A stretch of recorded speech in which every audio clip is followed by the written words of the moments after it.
y a le Covid aussi, il y a les entreprises. On va les excuser. D'accord. Merci. Merci, M. Robin.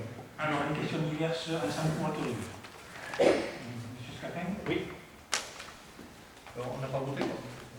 On n'a pas voté? Tu as intervenu après le vote. Et tu as eu le vote. Oui, j'ai plusieurs questions concernant le quartier Kia. Mais on commence par le grand thème. Oui. Donc les administrés du quartier Kia se plaignent de plusieurs nuisances dans le grand 1. Les nuisances sonores et olfactives dues à l'entreprise Soleval sont évoquées. Est-ce que des contrôles sont réalisés? Par qui? Dans quelles conditions? Et si vous les avez, est-ce que vous pouvez nous les transmettre? Alors, je réponds que là, il y a eu des investigations qui ont été faites par M. Tati Boué en 2020, suite à un arrêté de mise en demeure de novembre 2019.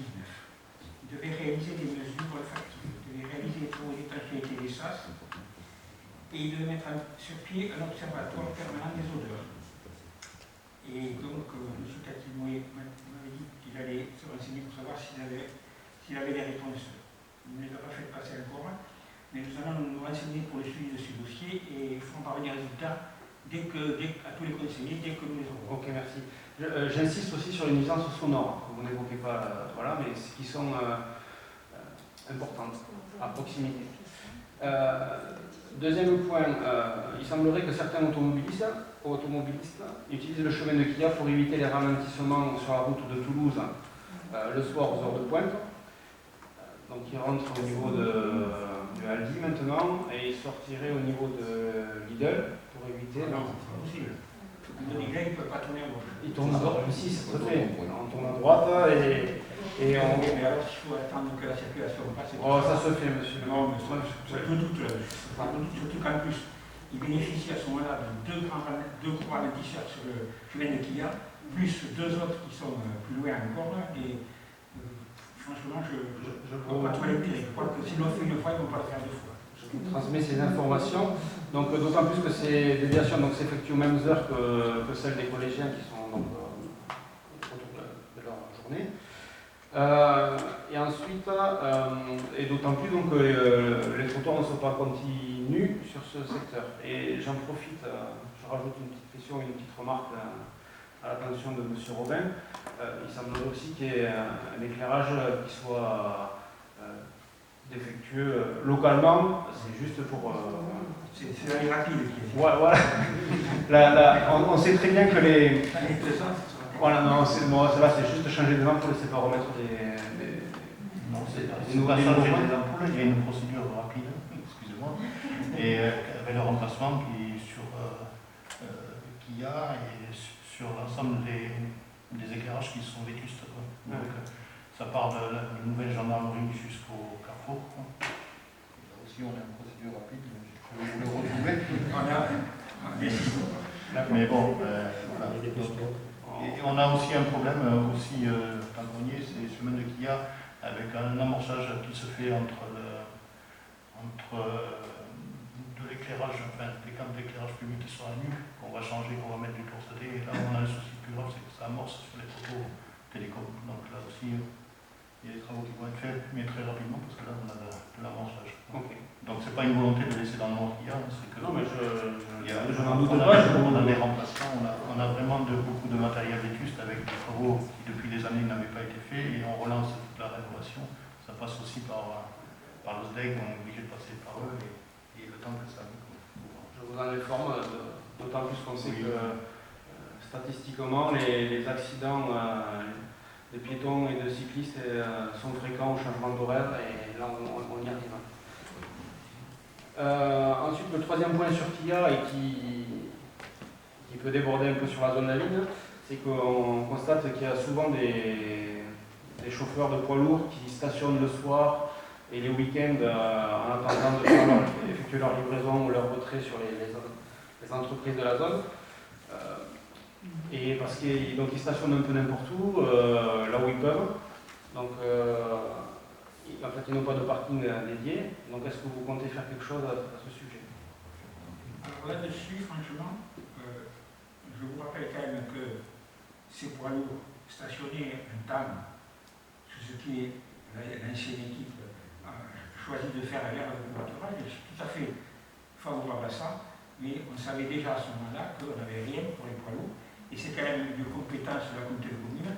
Donc je pense qu'il y a suffisamment de place dans les allées de la zone d'activité pour qu'ils puissent se garer si c'est décidé ainsi par la communauté de communes. Moi je ne vois pas dédier un parking au camion. D'accord. Je suis d'accord avec ce qui a été fait précédemment. Je préfère aller avec covoiturage à un stationnement des poids. Oui, on peut faire les deux projets. Eh bien oui, mais il faut trouver la chose. D'accord.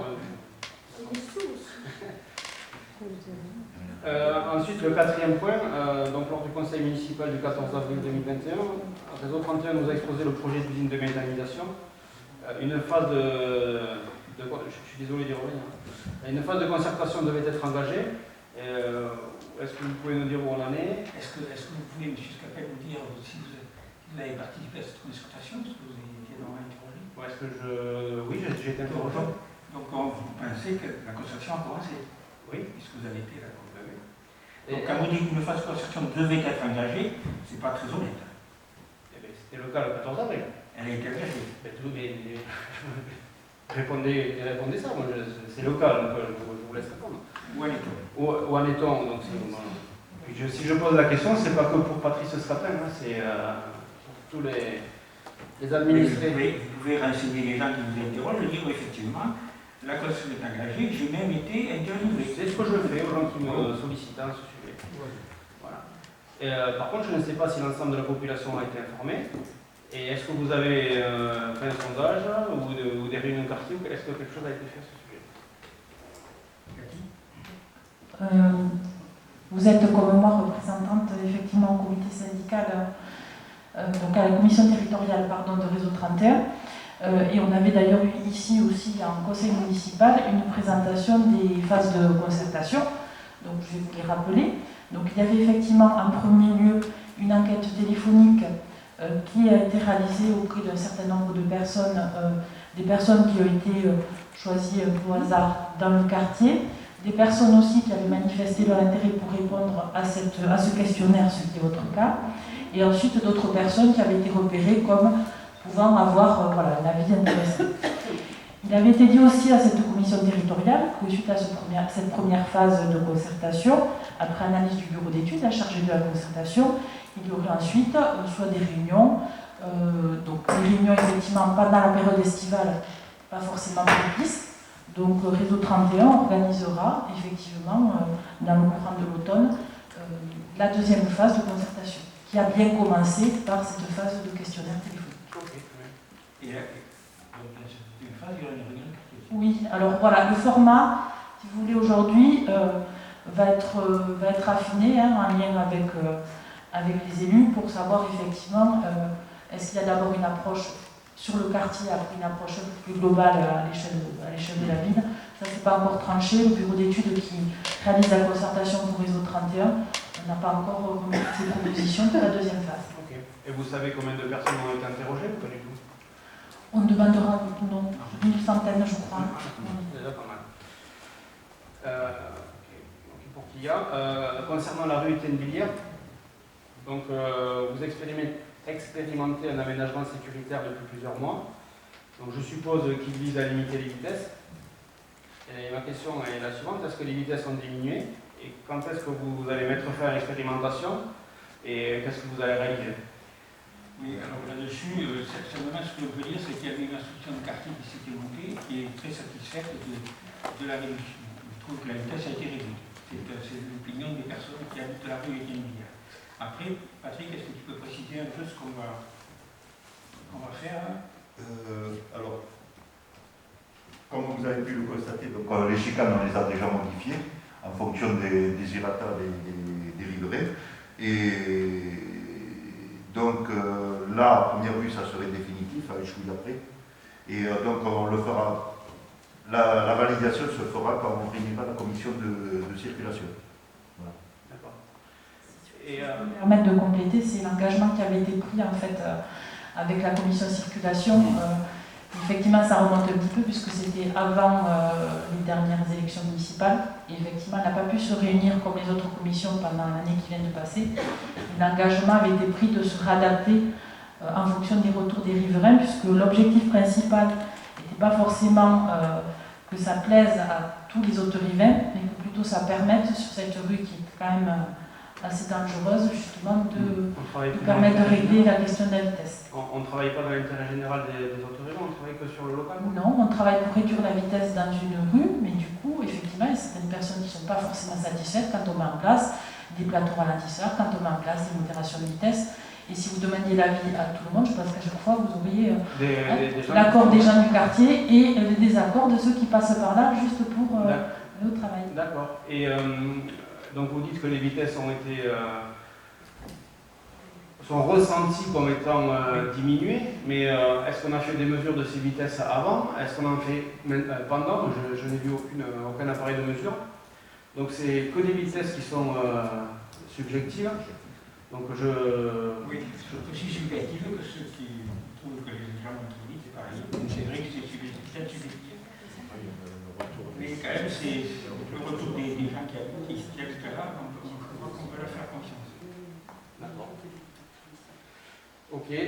Ensuite, j'ai une question concernant les écoles et notamment la rentrée scolaire. C'est pour avoir un retour de cette rentrée scolaire et donc de façon générale, savoir si tout allait bien, je n'en doute pas. Et après j'ai des questions plus particulières sur la cantine. On a évoqué lors des précédents conseils le fait de modifier les compositions des repas. Donc est-ce que ça a été mis en place et quel est le retour?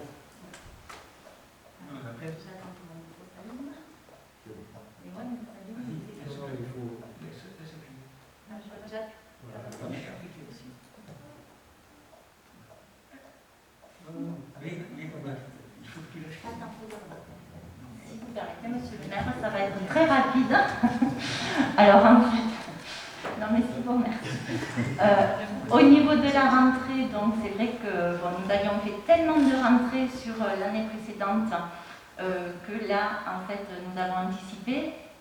D'autant plus que nous avions des recommandations ministérielles dès le mois de juillet. Donc, dès le 23 août, quand les agents sont revenus sur le service, ça a facilité bien évidemment la mise en place pour cette préparation de rentrée scolaire. Puis ensuite, nous avons eu la dernière commission des effectifs avec les directrices d'école. Donc, très rapidement, j'ai envie de dire que l'organisation s'est faite. Donc, nous sommes sur le niveau 2. Et que vous dire d'autre sur la rentrée? Pour l'instant, j'attends un peu puisque c'était hier, j'ai envie de dire. Oui.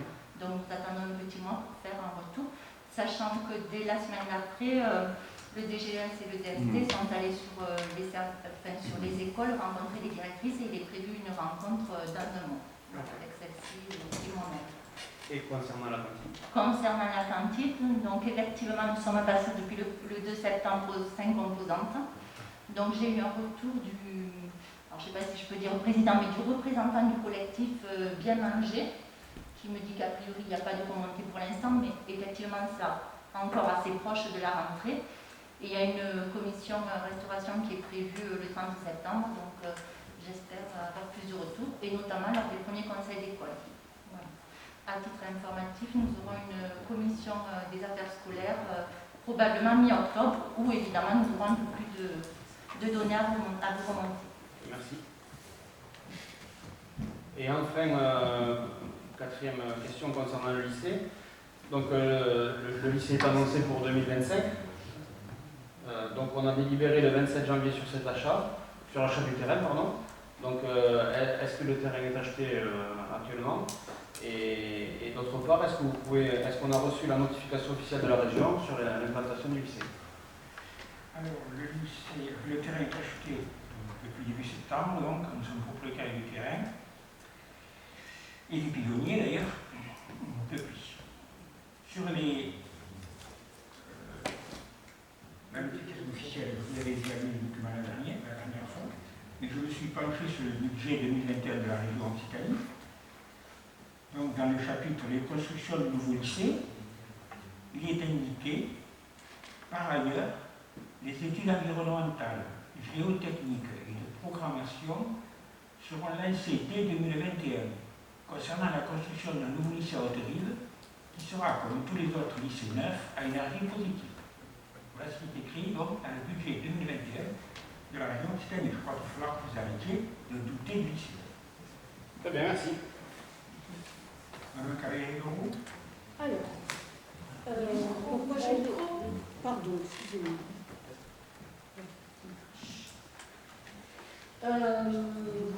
Je souhaiterais savoir la date de la réunion de la commission accessibilité, étant entendu que lors de ma dernière intervention à ce propos, nous devions avoir, c'est même Bordelin qui s'était engagé, hein, c'est écrit, nous devions avoir déjà une réunion entre les membres définis de la commune, enfin des élus, pour justement commencer à discuter. Bon, cette réunion, je ne l'ai pas vue arriver.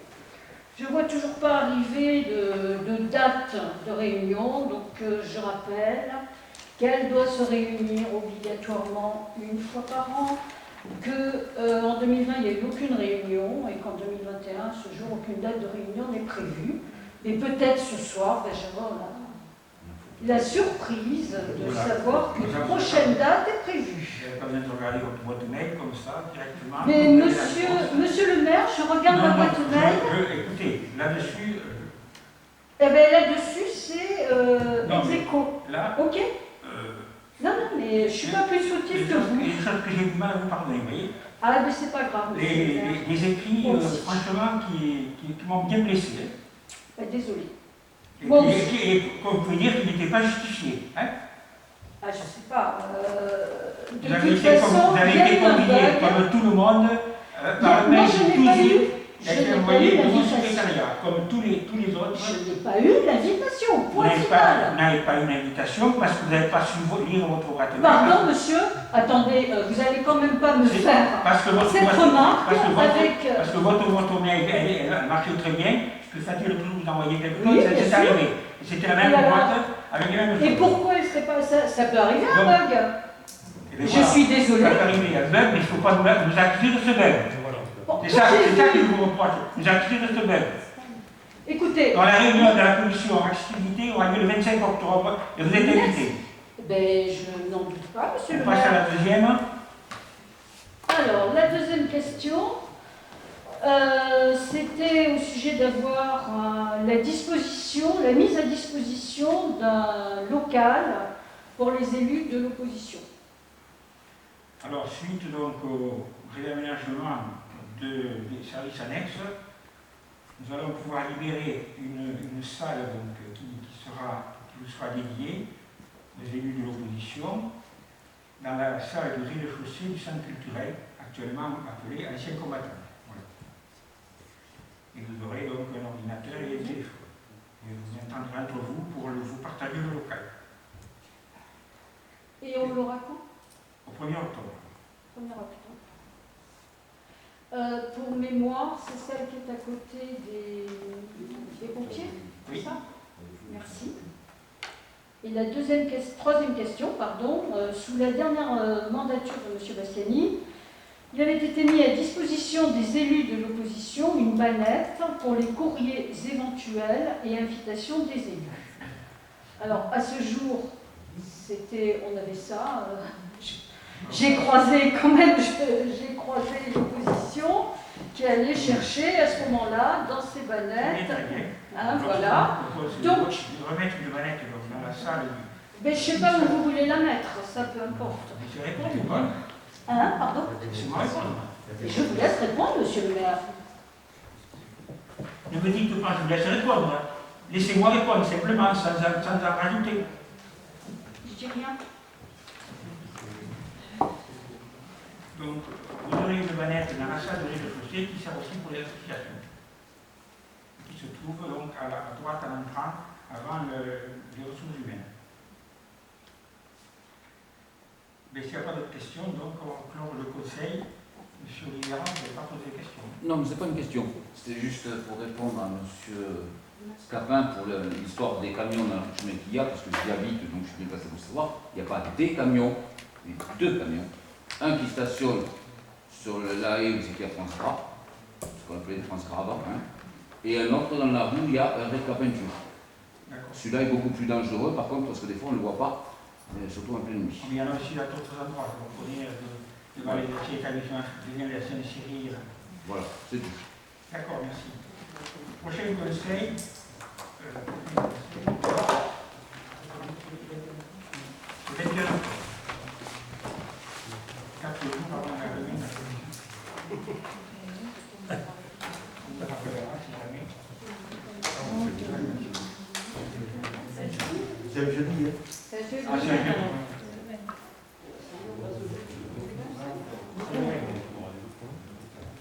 On va pas s'habituer au jeudi, on va rester sur le mercredi. Tout le monde est d'accord, c'est le mercredi, le 20 octobre. Donc 20 octobre. Bien, bonne soirée. Bonne soirée.